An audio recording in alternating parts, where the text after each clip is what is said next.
ಚುನಾವಣಾ ಬಾಂಡ್ ಹೆಸರಿನಲ್ಲಿ ಇವತ್ತಿನ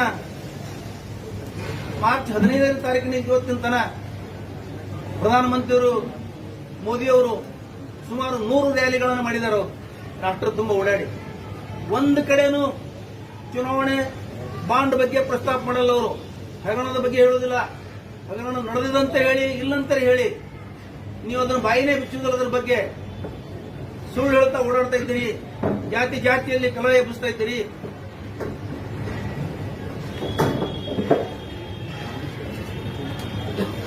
ನಿಮಗೆ ಒಂದೇ ದೂರದೃಷ್ಟಿ ಇದೆ.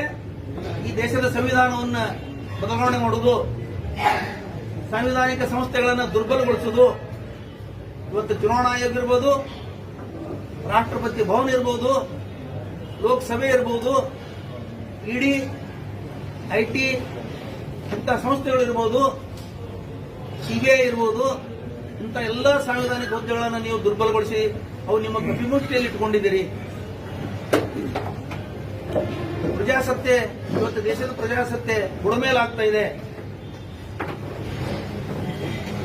ಅದಕ್ಕೆ ಮೋದಿಯವರು ಕಳೆದ 10 ವರ್ಷಗಳಲ್ಲಿ ಮಾಡಿದ ಸಾಧನೆ ಹೇಳಬೇಕು ಹೊರತಾಗಿ ಈ ತರ ಸುಳ್ಳು ಹೇಳಿ ಕೇವಲ ಹಿಂದುತ್ವ, ಜಾತಿ ಮತ್ತೊಂದು ಮಾತಾಡಿ ಅವರು ಮತಗಳನ್ನು ಕೇಳ್ತಾ ಇದ್ದಾರೆ. ಅಂದ್ರೆ ಇವರು ಏನೂ ಕೆಲಸ ಮಾಡಿಲ್ಲ ಅಂತ ಅರ್ಥ ಆಗ್ತದೆ. ನೀವೊಂದು ವೇಳೆ ಕೆಲಸ ಮಾಡಿದ್ರೆ ಹೇಳಿ, ಕೆಲಸಗಳು ಏನ್ ಮಾಡಿದ್ರಿ? ನಿಮ್ಮ ಮಹಾನ್ ಕೆಲಸಗಳು ಏನು? ನೋಟ್ ಬ್ಯಾನ್ ಮಾಡಿದ್ರಿ, ಇದು ನಿಮ್ಮ ಮಹಾನ್ ಕೆಲಸ.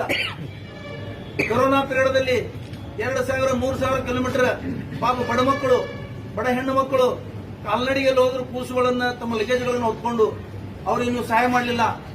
ಆದ್ರೆ ಕೊರೋನಾ ಪೀರಿಯಡ್ದಲ್ಲಿ PM ಕೇರ್ ಫಂಡ್ ಸೇರ್ಕರಣೆ ಮಾಡಿದ್ರಿ. ಆದ್ರೆ ನೀವು ಜನರಿಗೆ ಅದನ್ನು ಬಳಸಲಿಲ್ಲ. ಇವತ್ತಿನ ತನಕ ಅದ್ರ ಬಗ್ಗೆ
ಪ್ರಣಾಳಿಕೆಯನ್ನು ಪ್ರಧಾನಿ ನರೇಂದ್ರ ಮೋದಿ ಅವರು ಟೀಕಿಸ್ತಾ ಇದ್ದಾರೆ.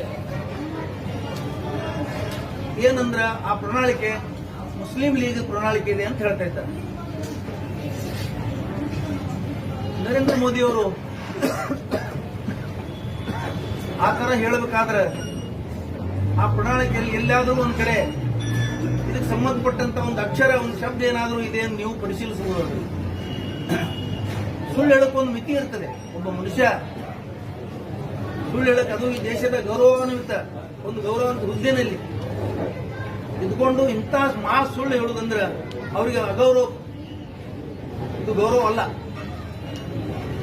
ನಾ ಇನ್ನೊಂದ್ಸಲ ಹೇಳಿದ್ದೆ, ಸುಳ್ಳು ಹೇಳಕ್ಕ ಡಾಕ್ಟರೇಟ್ ಏನಾದರೂ ಕೊಡುವ ಪ್ರಸಂಗ ಬಂದ್ರೆ ನರೇಂದ್ರ ಮೋದಿ ಅವರಿಗೆ ಮೊದಲನೇದಾಗಿ ಕೊಡಬೇಕಂತ ಹೇಳಿ. ಮುಸ್ಲಿಂ ಲೀಗ್ ಅಂದ್ರೆ ಇವ್ರಿಗೇನು ಅರ್ಥ ಇದೆಯಾ?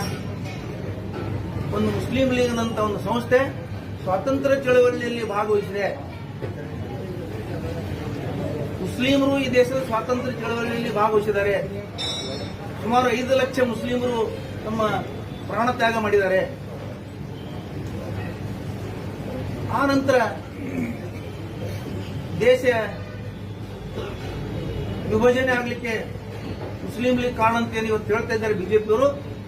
ದೇಶ ವಿಭಜನೆ ಆಗಲಿಕ್ಕೆ ದ್ವಿರಾಷ್ಟ್ರ ಸಿದ್ಧಾಂತ ಮಾಡಿದವರೇ ವಿಶ್ವ ಹಿಂದೂ ಪರಿಷತ್ ಮತ್ತು RSS ದವರು. ಇದು ರೆಕಾರ್ಡ್ಗಳಿದಾವೆ, ಇತಿಹಾಸ ಇದೆ. ನರೇಂದ್ರ ಮೋದಿ ಅವರು ಇತಿಹಾಸ ಓದಬೇಕು. ಆಗಿನ ಜನಸಂಘ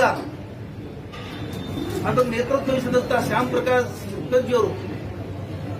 ಪ್ರಸಾದ್ ಮುಖರ್ಜಿ ಅವರು ಪಶ್ಚಿಮ ಬಂಗಾಳದಲ್ಲಿ ಮುಸ್ಲಿಂ ಲೀಗ್ ಜೊತೆ ಸೇರಿ ಸರ್ಕಾರ ಮಾಡಿದ್ರು, ಇದು ನೆನ್ಪಿಟ್ಕೋಬೇಕು.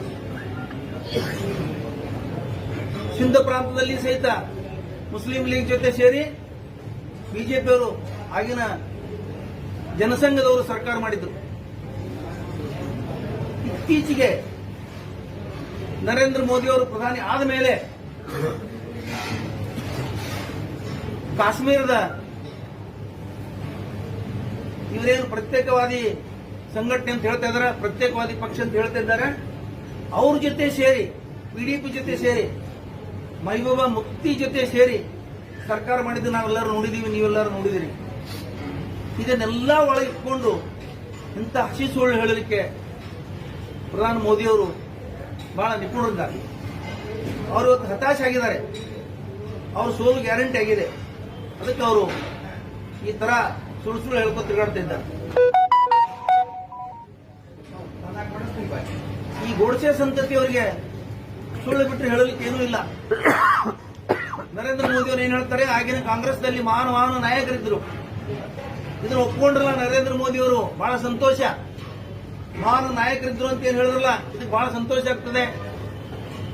ಆದ್ರೆ ಅದೇ ವೇಳೆಯಲ್ಲಿ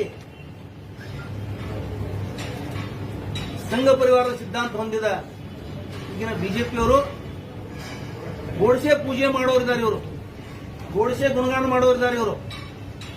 ಇವ್ರಿಗೆ ಯಾವ ದೇಶಭಕ್ತಿ ಇದೆ, ಯಾವ